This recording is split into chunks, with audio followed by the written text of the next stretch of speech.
एक बार की बात है, एक गांव में छोटू नाम का किसान अपनी पत्नी तुलसी के साथ रहता था।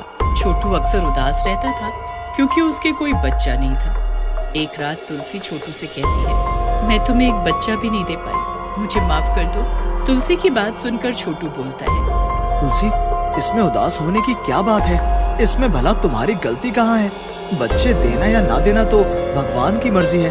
तुम चिंता मत करो, अगर हमारी किस्मत में होगा तो हमें बच्चे जरूर देगा भगवान। छोटू की जुबान में जैसे सरस्वती बैठी होती है। कुछ ही दिनों में छोटू की बात सच हो जाती है। तुलसी माँ बनने वाली होती है। कुछ समय बाद वो दिन आ ही जाता है जिसका छोटू और तुलसी को इंतजार था। छोटू घबराहट में अस्पताल के बाहर चक्कर काट रहा होता है। हे भगवान, मेरी तुलसी और होने वाले बच्चे का ख्याल रखना। तभी अस्पताल की नर्स आती है और छोटू को बोलती है, मुबारक हो भैया, आप पिता बन गए, वो भी दो बच्चियों के। नर्स की बात सुनकर छोटू बहुत खुश होता है और तुलसी के कमरे में जाकर बोलता है, देखा तुलसी, तुम एक बच्चे के लिए तरस रही थी, यहाँ भगवान ने हमें दो बेटियाँ दे दी। छोटू अपनी दोनों बेटियों को गोद में उठाता है। अपनी बच्चियों को देखकर उसकी आंख में आंसू आ जाते हैं। छोटू अपनी दोनों बेटियों के नाम सीमा और रीमा रखता है। सीमा और रीमा दोनों ही बहुत सुंदर और होनहार होती है। धीरे धीरे दोनों बड़ी होने लगती है। एक दिन छोटू खेत पर जा रहा होता है, तभी रीमा और सीमा उसके पास आती है। पिताजी, आज से आपका खाना हम दोनों लेकर आएंगे खेत पर। हाँ हाँ, क्यों नहीं बेटा जी, तुम दोनों ही ले आना। मुझे बहुत खुशी होगी अगर तुम दोनों खेत पर खाना लाओगी।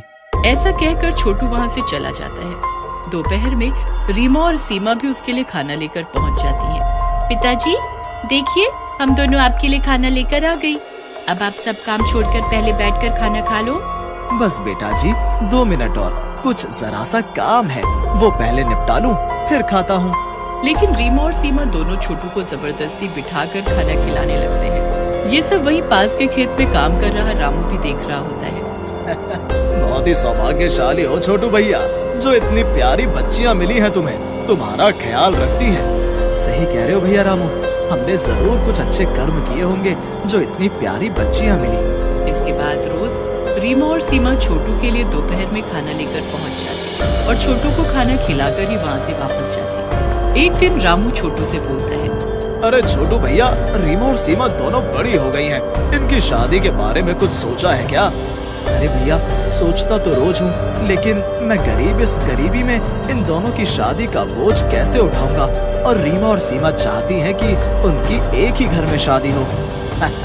बस तुम चिंता मत करो, मेरी बहन भी अपने बेटों के लिए अच्छी सी लड़की देख रही है, वो बहुत अमीर है।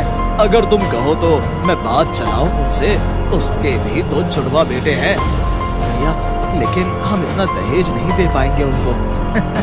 तुम उसकी चिंता मत करो, मेरी बहन दान दहेज के सख्त खिलाफ है। रामू की बात सुनकर छोटू बहुत खुश होता है और ये खबर तुलसी को बताता है। तुलसी ये बात जानकर बहुत खुश होती है और बोलती है, देखते ही देखते हमारी दोनों बेटियां बड़ी हो गई। भगवान ये रिश्ता बना दे, इन दोनों की जिंदगी सेट हो जाएगी। कुछ दिन बाद रामू अपनी बहन रजनी और उसके बेटों के साथ छोटू के घर आता है। रजनी सीमा और रीमा को देखकर बड़ी खुश होती है। तुलसी बहन, मुझे और मेरे दोनों बेटों सनी और बॉबी को आपकी रीमा और सीमा दोनों बहुत पसंद है। मेरी तरफ से तो रिश्ता पक्का है, बस अब आप बताओ, आपको हमारे दोनों बेटे पसंद हैं या नहीं? रजनी बहन, मुझे पसंद है, लेकिन मैं आपको दहेज नहीं दे पाऊंगी। हम लोगों की इतनी हैसियत नहीं है दहेज देने की। तुम चिंता मत करो, हमें दहेज में सिर्फ तुम्हारी बेटियां चाहिए, इसके अलावा कुछ नहीं। भगवान का दिया सब कुछ है हमारे पास। रीमा और सीमा दोनों भी इस रिश्ते से खूब खुश होती हैं। एक दिन रीमा की तबीयत खराब होती है।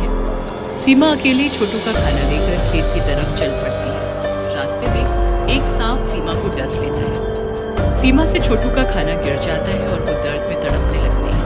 आह, सांप ने डस लिया मुझे, कितना दर्द हो रहा है, मुझे जल्दी से घर जाकर बताना चाहिए।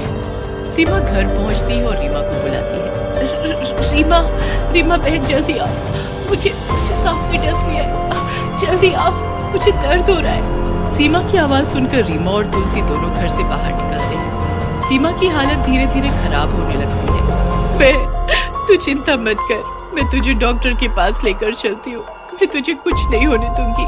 रीमा सीमा को डॉक्टर के पास लेकर चली जाती है। डॉक्टर सीमा की हालत देखकर बोलता है, ओहो, इनकी हालत तो बहुत खराब है। क्या हुआ है इनको? डॉक्टर साहब, इसको सांप ने काट लिया है, कुछ करो, इसे बचा लो प्लीज। देखिए, आप रोइए मत, हम पूरी कोशिश करेंगे, आप चिंता मत करो। उधर रात में जब छोटू को सीमा के बारे में पता चलता है तो वो रोते हुए तुलसी से कहता है, मेरी बेटी के साथ इतना सब कुछ हो गया और मैं अभागा उसकी शादी की तारीख पक्की करके आ रहा हूँ। शादी की तारीख? लेकिन आप तो खेतों पर काम करने गए थे ना? हाँ, गया तो था, लेकिन रामू भैया मुझे रजनी बहन के घर लेकर चले गए, जहाँ रजनी बहन ने मुझे शादी की तारीख बता दी। हे भगवान, सीमा की ऐसी हालत में हम कैसे शादी करेंगे? हमें रजनी बहन को मना करना होगा। सीमा की हालत दिन पर दिन खराब होती जा रही होती है। तुलसी और छोटू भी शादी को मना करने के लिए रजनी के पास जाते हैं, लेकिन रजनी बोलती है, तुलसी बहन, हमें शादी करनी ही होगी, क्योंकि सब रिश्तेदारों को शादी के कार्ड और निमंत्रण जा चुका है। अब अगर शादी नहीं हुई तो बड़ी बेइज्जती होगी हमारी। रजनी बहन, ये सब कैसे होगा? मेरी एक बेटी मौत से लड़ रही है और मैं दूसरी की शादी करूं? मुझे तो कुछ समझ नहीं आ रहा। फिर रजनी छोटू और तुलसी को रीमा की शादी के लिए मना लेती है। घर आकर छोटू और तुलसी रीमा को शादी के बारे में बताते हैं, जिसे सुनकर रीमा रोते हुए बोलती है, पिताजी, मेरी बहन जिसके बिना मैंने सांस तक नहीं ली, वो मौत के इतने करीब है। मैं भला ये शादी कैसे कर लूं? नहीं नहीं, मैं ये शादी नहीं कर पाऊंगी, ये शादी आप तोड़ दो। रीमा की बात सुनकर छोटू और तुलसी घबरा जाते हैं और बोलते हैं, बेटी ऐसा मत बोल, हमारी और रजनी बहन की बहुत बेइज्जती होगी, लोग तरह तरह की बातें बनाएंगे, ऐसा मत कर बेटी। लेकिन रीमा उनकी कोई बात नहीं सुनती और वहाँ से चली जाती है। शाम को रीमा सीमा के पास जाती है और उसे शादी की बात बताती है। बहन, माँ और पिताजी मेरी शादी करना चाह रहे थे, लेकिन मैंने उन्हें मना कर दिया। मैं तेरे ठीक हुए बिना शादी नहीं करूंगी। ये तुमने गलत किया रीमा। माँ और पिताजी हमसे कितना प्यार करते हैं, हम उनकी बात नहीं मान रहे। तुझे मेरी कसम है, तुझे शादी करनी ही होगी। सीमा की कसम देने पर रीमा शादी के लिए मान जाती है। छोटू, तुलसी और रजनी शादी की तैयारियों में लग जाते हैं। उधर सीमा की हालत सुधरने की बजाय और खराब होने लगती है। समय बीतने लगता है और शादी का दिन आ जाता है। जिस दिन रीमा की शादी होती है उसी दिन सीमा की मौत हो जाती है। जिस घर से 2 डोलियां जानी थी, वहां से एक अर्थी और एक डोली निकलती है। माँ, मुझे समझ नहीं आ रहा, मैं अपनी शादी के लिए खुश हूँ या सीमा बहन की मौत पर रो।